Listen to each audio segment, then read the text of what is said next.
नमस्कार दोस्तों, स्वागत है आपका आपके अपने चैनल कॉमर्स 6 में। आज हम लोग प्रीवियस ईयर के पेपर के क्वेश्चंस करेंगे जो हमारे एस्थेट कॉमर्स में आए हुए थे और धीरे धीरे हम लोग आगे की तरफ बढ़ेंगे। तो पहला क्वेश्चन देखिएगा, इसके अंदर आया हुआ आपका पिछले साल में match the list with one with two, मतलब कि आपको एक नंबर को दो से मिलाना है, उसको मैचिंग करना है। तो देखिएगा, सबसे पहले है गुडविल। गुडविल क्या होती है? गुडविल जो है वो हमारी इसमें आ जाएगी आपकी।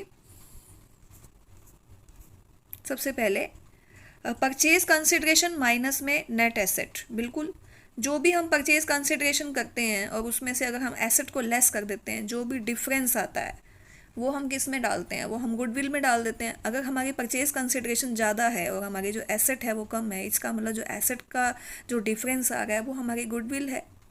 तो ये आपका पहला जो है वन ऑप्शन रहेगा। सुपर प्रॉफिट क्या होता है हमारा? सुपर प्रॉफिट हमारा जो एक्चुअल एवरेज प्रॉफिट है माइनस में नॉर्मल प्रॉफिट आता है, यानी कि 2 का 4 हो गया।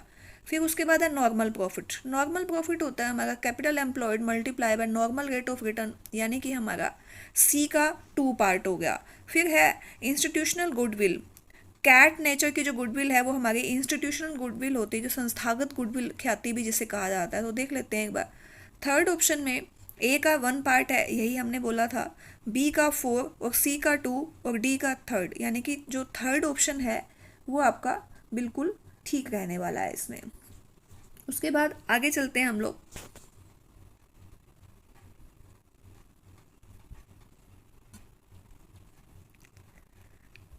हिस्टोरिकल कॉस्ट, एक बार हिंदी में भी देख लेते हैं इसको और इंग्लिश में भी। ऐतिहासिक लागत कर की गई क्रय की गई संपत्ति के मूल्य का लेखा करने में उपयोग होती है, क्योंकि क्या लागू होता है? मिलान अवधारणा, प्रकटीकरण अवधारणा, क्रय मूल्य संबंधी अवधारणा या वसूली। Historical cost is used for recording value of purchase of an asset because apply. कौन सा इसके अंदर फॉर्मूला अप्लाई होगा? तो अप्लाई तो हमारा इसके अंदर थर्ड जो ऑप्शन है, कॉस्ट कंसेप्ट। हिस्टोरिकल कॉस्ट में जो हम लोग कॉस्ट कंसेप्ट में क्या जो हमारा प्रिंसिपल है वो क्या कहता है कि हमें हिस्टोरिकल कॉस्ट को ही लिखना है। जब हमने सामान परचेज किया, मान लो 2 लाख रुपीज़ का बिल्डिंग, और आज वो 20 लाख की होगी, तो भी हम उसको बुक वैल्यू पर ही लिखेंगे। ये कॉस्ट कंसेप्ट कहता है हमारा। तो थर्ड जो है आपका ऑप्शन बिल्कुल ठीक रहने वाला है। आपका ऑप्शन जो थर्ड है वो आपका बिल्कुल ठीक रहेगा। उसके बाद देखिएगा अगला क्वेश्चन। इसके अंदर आपका बिल ऑफ एक्सचेंज का, जो मैंने आपको बार बार बताया कि बिल ऑफ एक्सचेंज में से एक क्वेश्चन आपका आता ही आता है, एक आपका प्रिंसिपल में से आता है। तो a draws bill on 25 October 90 days के लिए है, और मैच्योरिटी डेट क्या रहेगी इसकी? अगर हम 90 डेज को ऐड करते हैं इसके अंदर, तो 25 अक्टूबर है और इसमें हमारे 90 डेज ऐड होने के बाद हमारा जो डे है वो हमारा बनता है 23 जनवरी। लेकिन 23 जनवरी के बाद अगर हम 3 डेज जो हैं ग्रेस पीरियड के एक्सेप्ट करेंगे तो हमारा 26 जनवरी बनेगा। जबकि हम लोग 26 जनवरी को तो क्या कहते हैं कि जो 2 अक्टूबर है, चाहे आपका 15 अगस्त है और चाहे आपका इसमें 26 जनवरी है, तो तीनों में ही एक्सेप्ट नहीं होगा। एक दिन पहले की हमें जो है पेमेंट करनी पड़ेगी। तो 25 जनवरी 2022 जो है वो आपका जो ऑप्शन है वो बिल्कुल ठीक रहने वाला है। उसके बाद अगला देखिएगा। अगला है a grant of rate 10 lakh rupees to a school for construction of building. Check is received on 1st Feb 2021 for the state government, while the closing account note of the amount is used for construction. None of the. While the preparing income and expenditure account and balance sheet is at the end where such amount will be shown. देखिएगा, जब भी हम कोई मोटी amount, कोई heavy amount में कुछ पैसा लेते हैं जो किसी स्पेसिफिक पर्पस के लिए होता है, तो हम उसको अपनी बैलेंस शीट में कहाँ दिखाएंगे? उसको हम पहले अगर बात करेंगे कि हम उस एक्सपेंस को अगर इनकरेक्ट कर दें, उस एक्सपेंस को कर दें तो अच्छी बात है। लेकिन अगर हम उसको एक्सपेंस नहीं करते हैं तो वो हमारी लाइबिलिटी ही है। तो इसके अंदर जो आपका जो ऑप्शन है वो आपका फर्स्ट रहेगा, only in the liability side of the balance sheet. आपका जो फर्स्ट ऑप्शन है वो आपका बिल्कुल ठीक रहने वाला है, फर्स्ट ऑप्शन। तो आगे देखिएगा आप। अगला देखिए, ये है आपका X sold goods for 20,000 in each cash after allowing 10% trade discount और 5% कैश डिस्काउंट है। देखिएगा, जो हमारा ट्रेड डिस्काउंट है हम उसकी एंट्री तो करते ही नहीं हैं, लेकिन हम कैश डिस्काउंट के करते हैं। तो हम 10% के हिसाब से 20,000 का 10% 2,000 को पहले ही लेस कर देंगे। पहले ही हम क्या करेंगे, इसमें 20,000 में से हम लोग क्या करेंगे, 2,000 को लेस कर देंगे और हमारा जो आंसर है वो कितना आ जाएगा, 18,000। और 18,000 में से हम 5% का जो डिस्काउंट रहेगा यानी कि 900 रुपीज़, वो भी हम लेस कर देंगे। तो हमारा आंसर कितना आ जाएगा, 17,100 रुपीज़। तो अब ये जो 17,100 रुपीज़ हैं, इसको हम देखते हैं क्या हमारा ये आंसर कहीं पर आ रहा है। तो देखिएगा, 17,100 और 900 जो है हमारा डिस्काउंट है वो हमारे सेकंड ऑप्शन में आ रहा है। इसका मतलब ये आपका बिल्कुल ठीक आंसर है। तो ये आपका सेकंड जो ऑप्शन है वो आपका बिल्कुल ठीक रहने वाला है इसके अंदर।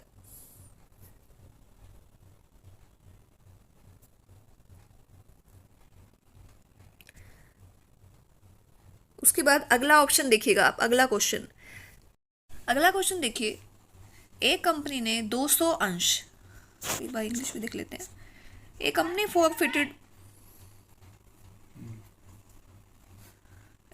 forfeited 200 shares of 100 each, 70 called up, यानी कि हम 70 की ही बात करेंगे, 100 रुपीज़ को हम भूल जाएंगे। On which the holder paid 50 पर शेयर, इट मीन्स उसने 20 रुपीज़ पेमेंट नहीं की है।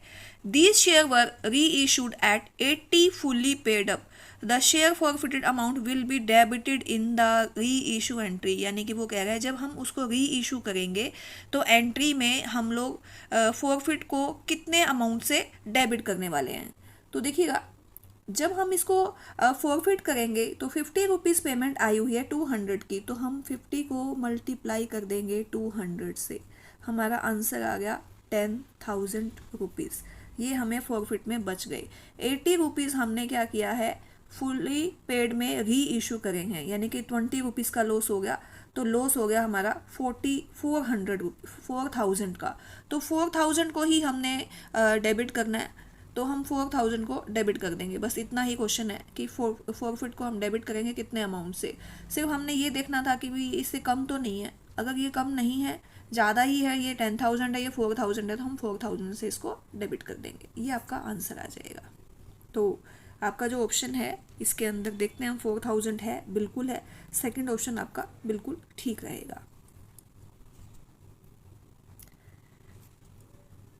आगे देखिए अगला question. The cost incurred in providing goods and service is called capital expenditure, expenses, prime cost और major cost। Providing goods and service, इसका मतलब क्या है, जो प्राइम कॉस्ट होती है वो हमारी रॉ मटेरियल से रिलेटेड होती है, कि प्रोडक्शन से रिलेटेड होती है, लेकिन हम सर्विस प्रोवाइड कर रहे हैं तो मेजर कॉस्ट भी नहीं है ये। और कैपिटल एक्सपेंडिचर के अंदर तो हम कोई बड़ी अमाउंट में कुछ अमाउंट खरीदते हैं, जैसे कोई फर्नीचर हो गया, कोई मशीनरी होगी, कोई बिल्डिंग हो गई, तो ये भी नहीं रहेगा इसके अंदर। तो आपका आंसर जो है वो आंसर रहेगा सिंपल सेकेंड ऑप्शन, एक्सपेंसेस। अगला क्वेश्चन देखिएगा। आज हम 10 क्वेश्चन करेंगे इसके अंदर। इस तरह से 10-10 क्वेश्चन हम लोग डेली करेंगे तो काफ़ी सारे आपके क्वेश्चंस क्लियर हो जाएंगे, और बीच बीच में मैं आपको टॉपिक भी करवाती रहूँगी। Registration of cooperative society is called protected, compulsory, optional, through member. तो देखिएगा, जो कोऑपरेटिव सोसाइटी का जो रजिस्ट्रेशन होता है वो हमेशा ही मैंडेटरी होता है। तो आपका जो ऑप्शन है इसके अंदर सेकेंड ऑप्शन वो आपका बिल्कुल सही रहेगा, कंपल्सरी। उसके बाद अगला ऑप्शन देखिएगा आप, एथिक्स में बी डिफाइंड एज, एथिक्स का मतलब क्या होता है, नैतिकता। नीति शास्त्र को हम कैसे परिभाषित करेंगे, a code of material, a code of conduct, a code of management, a code of control. तो ऑप्शन में आपका रहेगा ए कोड ऑफ कंडक्ट। अगला देखिएगा, last but not least, a runner-up firm that is fighting hard to increase its market share in the as industry is known as market follower. नहीं, market follower तो हो ही नहीं सकती, runner up है लेकिन वो फाइटिंग कर रही है। Market challenger, market developer, market nicher. तो देखिएगा जो डेवलपर है वो मार्केट, कोई नई कंपनी आती है तो मार्केट के अंदर काफ़ी सारे प्रोडक्ट लेके आती है, आइडियाज़ लेके आती है, तो डेवलपर बोला जाता है। फॉलोअर, जो मार्केट के अंदर चल रहा है उसको फॉलो करती है तो फॉलोअर हो गई। निश्चय, जिसके छोटे छोटे जो स्ट्रेटेजीज अपनाती हैं उसको बोलते हैं मार्केट निश्चय। लेकिन ये मार्केट चैलेंजर है, मार्केट को चैलेंज कर रही है, फाइटिंग कर रही है, तो फाइटिंग का चैलेंज से ही इसको कोरिलेट करेंगे, तो ये आपका ऑप्शन ठीक रहेगा। तो इस तरह से हम लोग 10-10 क्वेश्चन करेंगे और धीरे धीरे धीरे हम अपने जो क्वेश्चंस हैं उसको बढ़ाते रहेंगे। लगभग आपको मैं 7 से 8 साल के जो प्रीवियस के जो पेपर हैं वो मैं आपको करवाने वाली हूँ, इससे आपको काफ़ी हेल्प मिलेगी।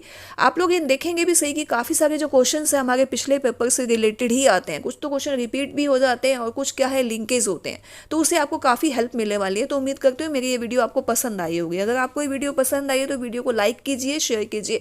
अगर आपने चैनल को अभी तक भी सब्सक्राइब नहीं किया तो सब्सक्राइब कीजिए। Thank you.